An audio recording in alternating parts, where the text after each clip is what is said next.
What's up, everybody? Iron Minds, episode 40. My boy Hayden Allred and Trey Griggs. Ready to get after it today? Let's go.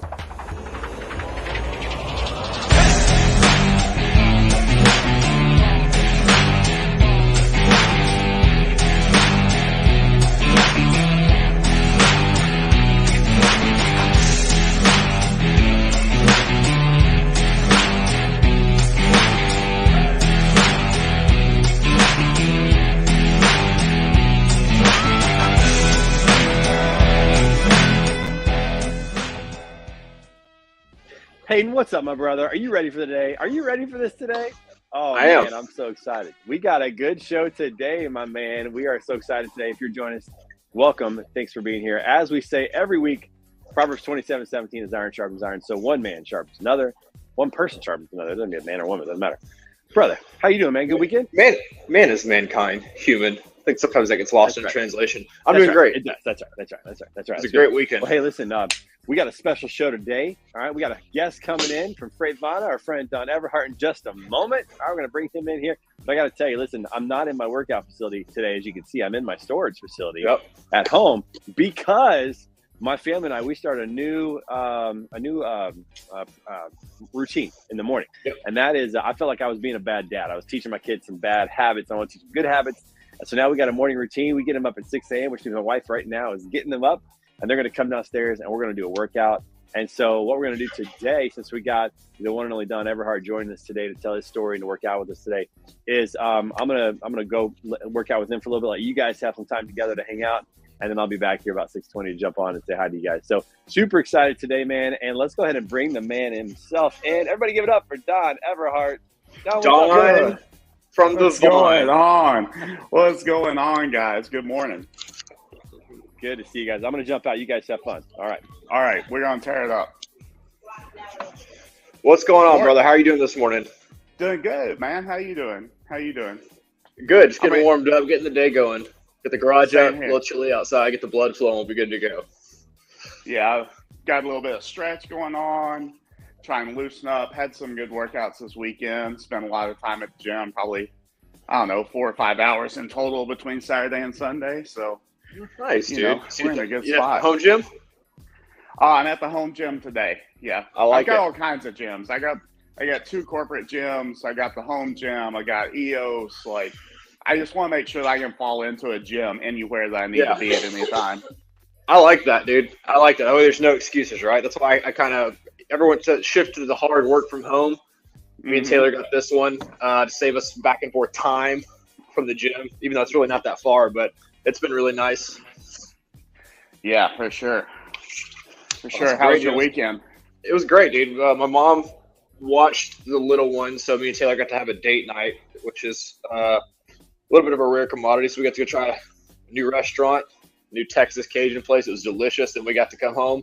This may not be a big deal for many, but we got to watch 2 adult movies without any interruption. Volume up, Yeah, on the line with Mel Gibson. Then we watched a UFO connection documentary. So we didn't have to worry about kids interrupting, pausing it, language, anything like that. So that alone is really nice to be able to do something just that simple. How about you? My wife and I are stuck on. So she loves murder mystery and true crime. Yeah. So what is it with women in that? Bro, I don't know. I think she's gonna kill me in my sleep. Yeah. But we've been watching, what is it? Murder in the Dorms. It's a series of students that were killed in their dorms. My goodness. It's on Hulu. Yeah. It's a crazy show. Crazy show. Man, it's funny. You really think about it. Gary Vee said this one time. The news does such a good job at pushing fear and we live in such a terrible world, a fallen world. I feel like technically we're in the safest time, in history. Technically, because of social media and everything else, it just makes it look like all bad stuff's going on. But if you think about it, humans have the capacity for genuine evil, and it could be so much worse if a mass population of Americans woke up every day and chose violence, like it was the Purge. We're doing much better than what it's made out to be. Can we just acknowledge that? The world's not as bad as it's made out to be. There's some terrible stuff that goes on, but anyway. Yeah. That's good. I'm glad you're able to hop on, dude. Don from the Vaughn. I'm coining Don that term. From the Vaughn. Don like from the Vaughn. We'll allow it. It's We'll officially it's Vana approved. Hey, Trey, go ahead and get legal. Start trademarking that one. We're gonna let's go ahead and get that one stamped. Well, that's awesome, dude. I gotta get a Freight Vana hat, man. I feel like everyone's got one except me. I'm gonna yell at Lars for that. Do you not have one? Well, I do not have one. We just got a fresh batch in. Landed on Friday, so okay, we can get one. I'll reciprocate. I'll get you a truck book one over there. But I'm about ready to put up a shelf in my home office. I can put all that different brands and companies that I love and support and want to work with. Always have right there. I think that'll be a nice little addition. I'm a hat guy, so I've got.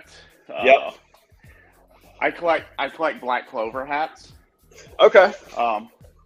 So I've got, I don't know, probably 15 in my office right now, plus a variety of like others. And I've got like 20 of my collection that I keep at home. So that's awesome.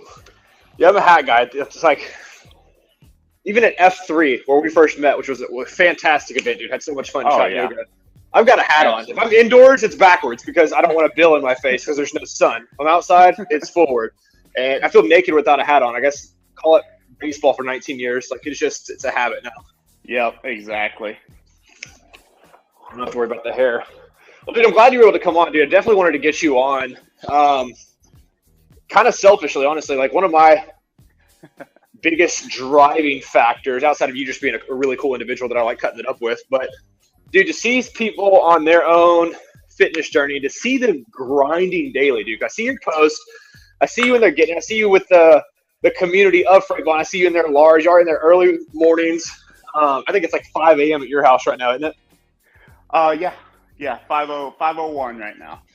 The fact that you're ready to get up at 5 a.m., hop on the podcast, and get a workout in, dude, like, that's fuel for my own fire because I am it's very easy for me to fall off and to not stay consistent. Like people like you and other people who I see consistently getting it drives me. So, like, dude, I just want to hear, like, when you got started, what's been your experience? What's been the biggest takeaway thus far? Like, I want to hear these things because in my mind, words are very powerful to me.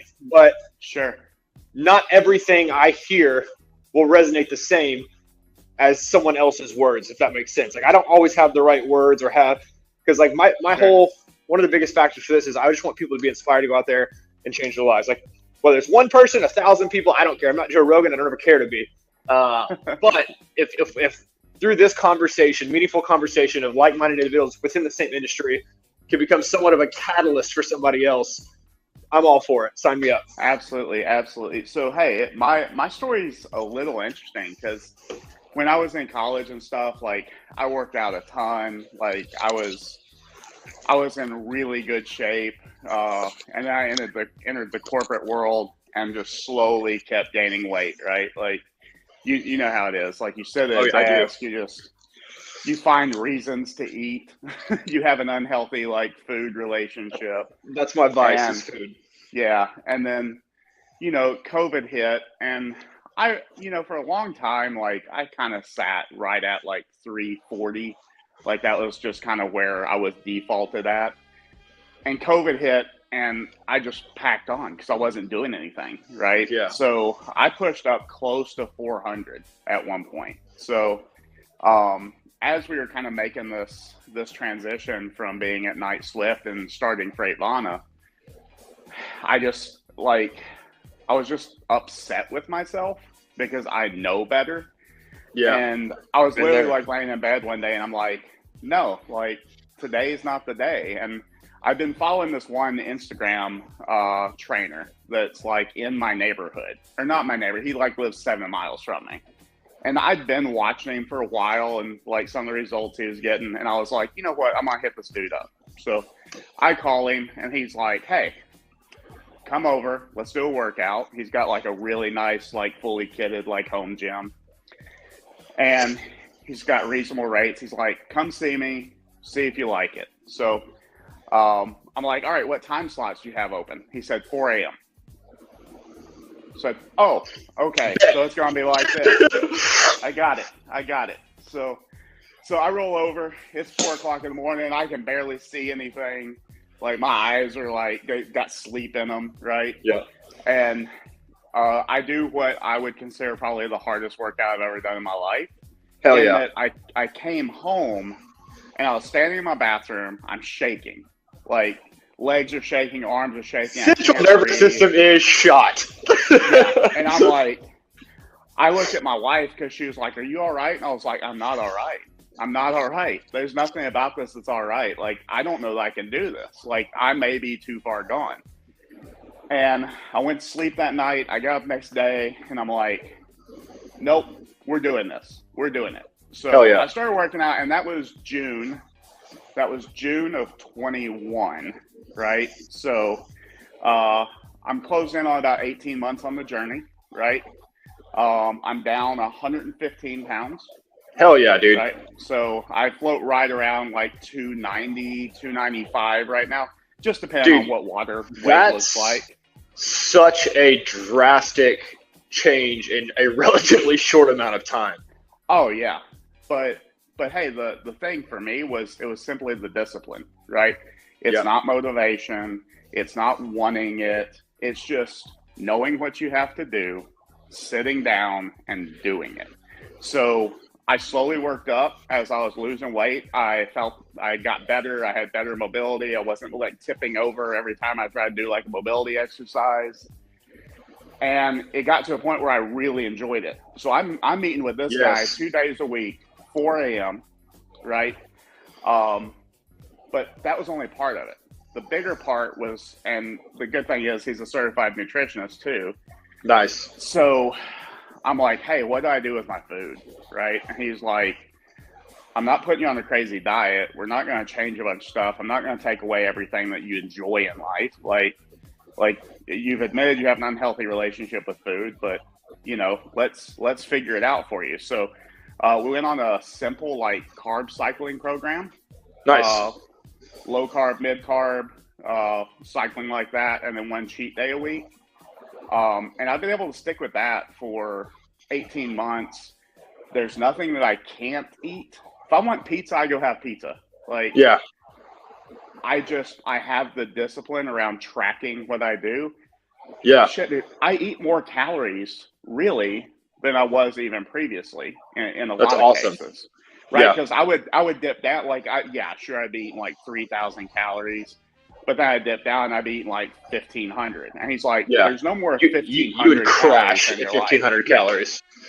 Yeah.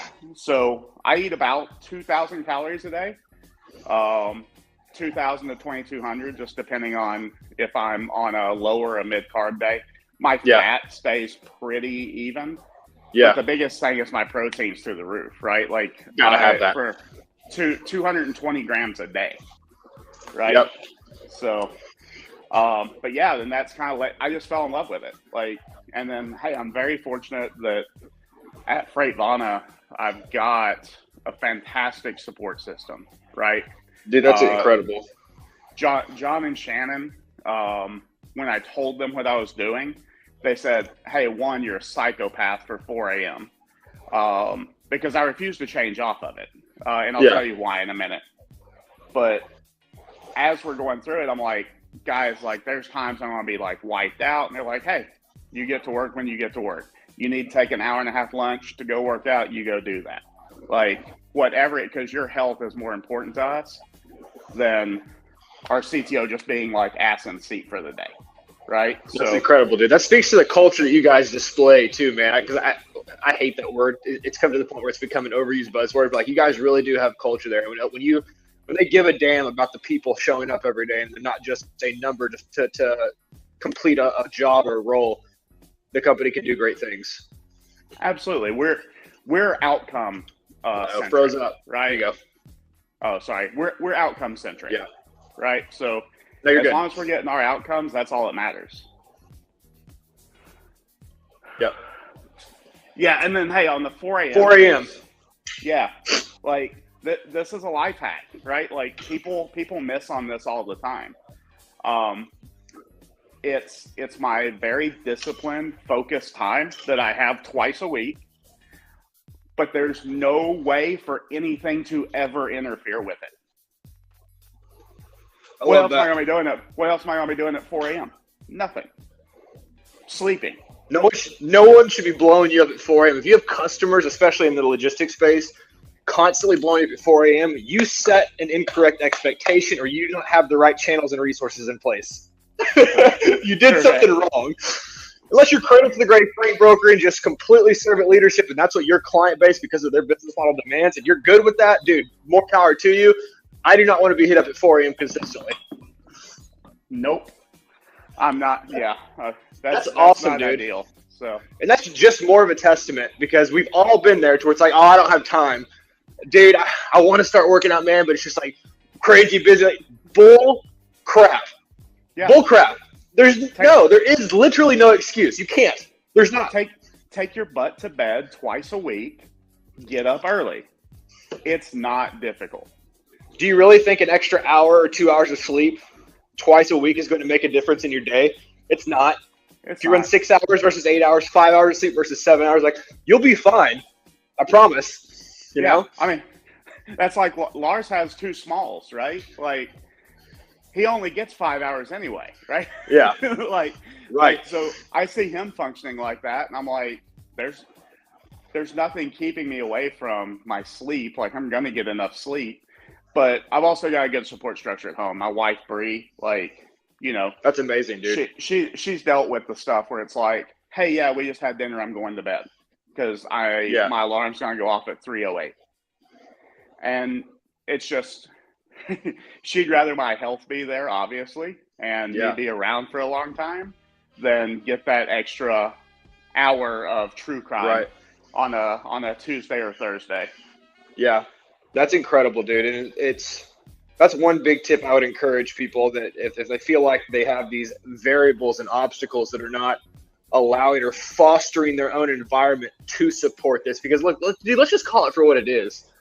If you stop working out, even if you've never worked out before, or you used to be an athlete, you stop and you get into that cycle of a sedentary lifestyle, dude, it is not easy for 99% of people to just, go, you know what? I'm gonna start working out again. Like, no, it's an ass whooping is what it is. And we become so used to comfort and sitting that we forget what discomfort feels like. We forget what it feels like for our bodies to hurt because we're doing movements we are not accustomed to anymore.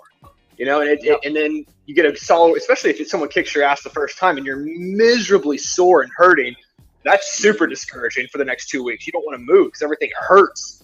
Yeah. And it's like, what I try to tell people is like, you got to embrace the suck is what they say. Like, just get over that hump. Because it's like you said, dude, once you start noticing those small changes, you're going to see you see yourself naked before everyone else does. You look in the mirror every day.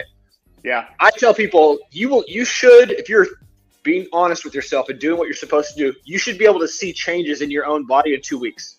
Whether it's really small or something to fit. 2 weeks, you should be able to start noticing something. And in my own personal experience and others I've talked to, once you start seeing those changes, this shit gets way easier, because then you have this new fire that just keeps, because you're like, oh, damn, because we forget what we're capable of sometimes. Because I think a lot of us fall into that trap of, oh, I could never be that guy, especially if you've never been that guy, right? It's like, oh, I've never been in shape. Nah, that's just not me, man. It's not in my cards. No. The very unique thing, some people take this as an insult. It's not, though. Don, you are not special. Hayden, I am not special. I am not. Nope. I am not, void of biology, thermodynamics, like calories in versus calorie out. Our body responds to stimulus. Like, we are not special.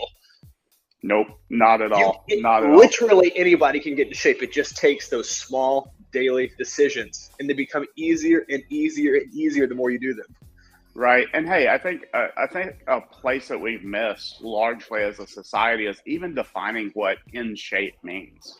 Correct. Right. Because over the last 18 months, like, I could easily beat myself up. Like, as I'm doing hack squat on Sunday, right? And my belly's getting in the way, right? So I can't get the depth. And I could get really discouraged then. Or I can remember that I could barely tie my shoes 18 months ago. Yeah. Right? Like, and it's not all, you're not always going to see it on the scale either. Right? Like, nope. That's one of the, the scale is one of the biggest liars, is one of the biggest liars in our society. Everyone looks at the scale, I'm like, dude, that is not a good indicator of fitness. Don't look at the scale right now. You can use it as a tracking method for progress. Don't wake up and look at that. What's up, Scott? Absolutely. Obviously Scott's on the show. This guy beats us to the studio. We don't even have the stream up yet. He's already here. I love it. Yeah, dude, that's incredible too. And I think another key thing that you mentioned earlier that most people they don't understand is like, dude, you don't have to be on this rabbit food diet, celery and carrots, hating your life, no, dude, like you can enjoy food. And I mean real food, not food products that the American, culture has developed with McDonald's on every corner and this instant gratification thing, man. It's like, what? It'll teach you how to cook too. If you don't know how to cook, that's a new skill set you're going to pick up. Yep. You're going to need to know how, because you're going to get real tired of eating dry, crappy food just to get into shape. Yeah, and hey, a lot of the stuff that you end up eating, like you're really just paring down the dish a little bit, and from an ingredients perspective, and then upping the volume, right? Yep. Like yesterday, I had in total, about 1.5 pounds of chicken, right? Yep. Well, I have that chicken with water chestnuts and broccoli and like a light garlic soy flavoring, right? Like, yeah. I didn't have a bunch of rice and like bread and all that crap, but yeah, I ate, and I don't know, I guess it's that difference in, especially as you start really feeling your strength come up, it's starting to treat it as fuel, especially when you can feel how your body reacts to having that fuel. Because nothing's worse than working out for 2 hours. And by the way, hey Jason, how's it going, man? I appreciate you, buddy.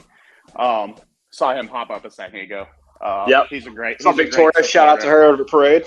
Absolutely. But yeah, like nothing feels worse than working out for like many hours, getting a good burn, getting good targeted isolation, to then turn around and not feed your body. You're just going to hurt. Like the food actually brings the pain down, and as you feel the lactic acid kind of.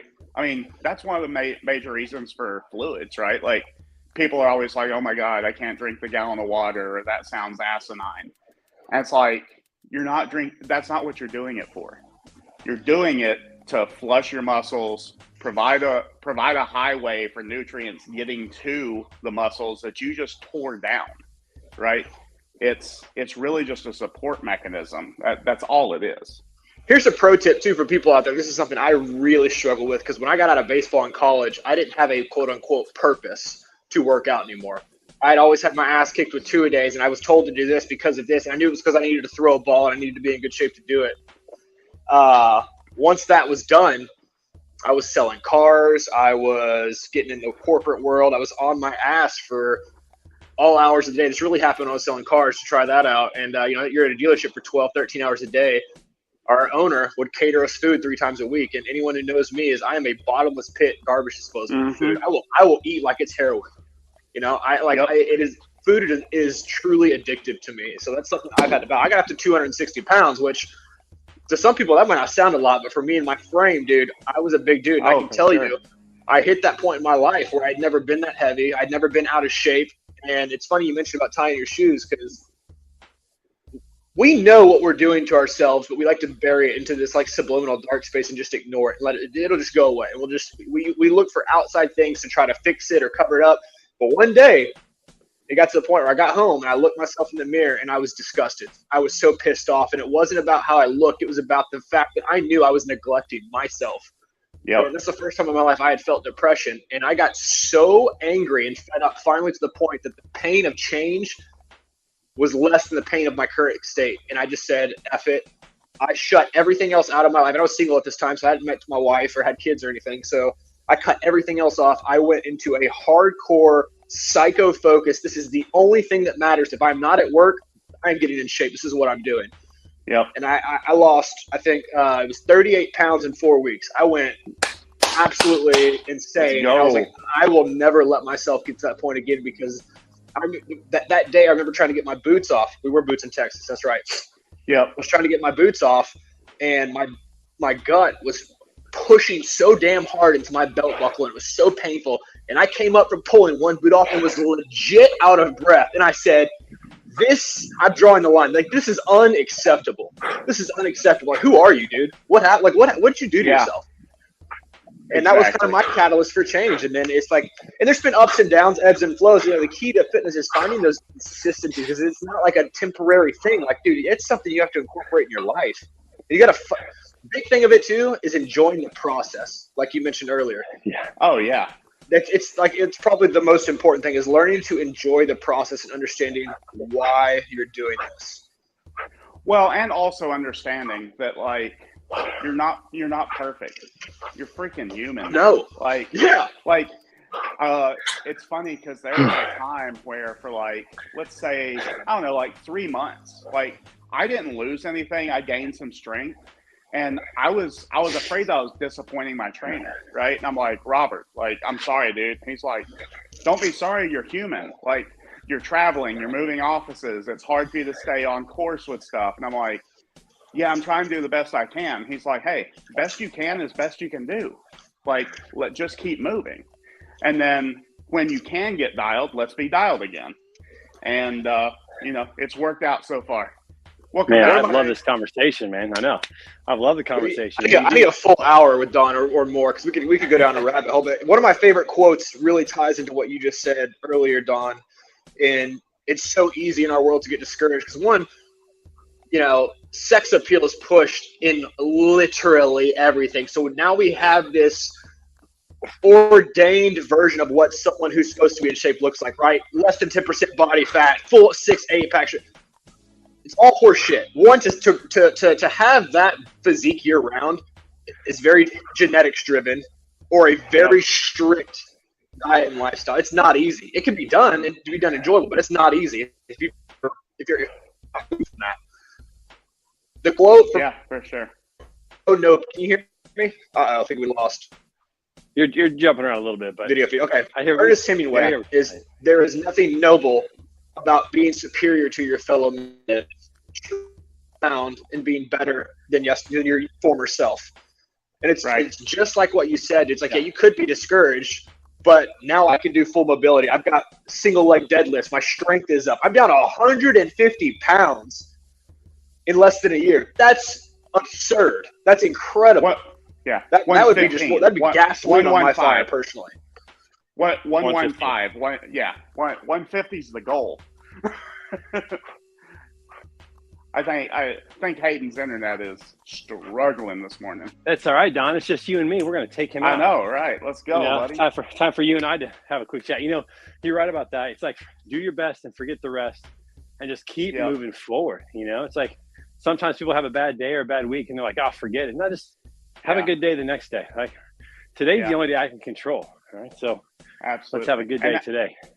And hey, like I was telling Hayden, like the biggest thing for me was everybody thought I was a psychopath for doing this 2-day-a-week, 4 a.m. thing with my trainer, but it's impossible for anything to interfere with it.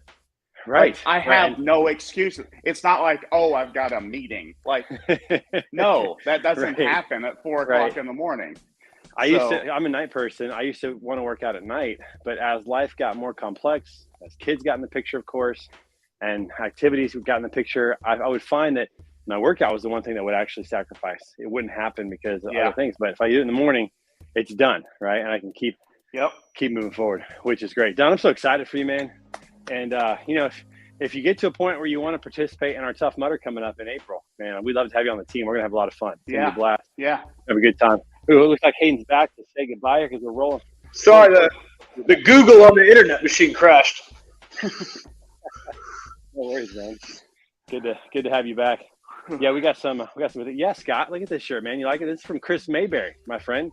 Chris Mayberry hooked me up with this shirt when I was in Dallas for the Tough Mudder back in October down in Texas. So, bro, we got some people slinging merch in this space. Shout out to Lowboy Industries, Jason Ravine over there. Industries, Jason, killing it over there. He's actually killing it in the merch game, making me look like I'm pretty lazy. Like I'm not getting anything done. He's just so good at what he does. Hey, I'm just saying, we got a package last week that was from Iron Minds. You did get a package last week. Had all kinds of stuff. Got a little beta swag over there. So we got shout out to Freddie Bono. Got Ricky Camacho on Word on the Street this Friday. We're going to talk about recruiting and social media and logistics. So she's so fun, dude. She is so fun. She is an absolute ball of energy in the office. She is. Yeah. I also want to point this out. Listen, real quick. If you're out there and you don't have any home gym, it's okay. If you have 2 chairs and some carpet, you can get a really good workout. My arms and shoulders are dying today. I've been doing push-ups and dips all morning. And I got my kids up. They got to work out with us. Yeah. I was gonna say, there's no reason you shouldn't have a pull-up bar at your house. Anyone, you need a pull-up bar. Less than, I think 98% of Americans cannot do a single pull-up. So if you want to feel superior in any area of your life, that's right. Train to do at least one single pull-up. It will change your life. Yep. That's right. And on the pull-up front, even those that think they can't get it for any period of time, the effectiveness of doing dead hangs alone, super critical. Grip the strength, spine decompression. Strength. Yeah, that's great. A lot of good things out of that. Yep. Well, listen, boys, we're up against time. Don, it is so good having you on the show. You're going to come back and hang out with us again one morning. Yep. So, absolutely. Great having you. Hey, I love working out, love hanging out with you guys. So anytime you want, just throw it this way. Love it. All right, everybody. Hey, listen. All right. Have a great day out there. Get your mind sharp. Appreciate you, Don. Body right. Iron sharpens iron, so one person sharpens another. We will see you guys on the flip-flop. Have a great week, everybody. Peace.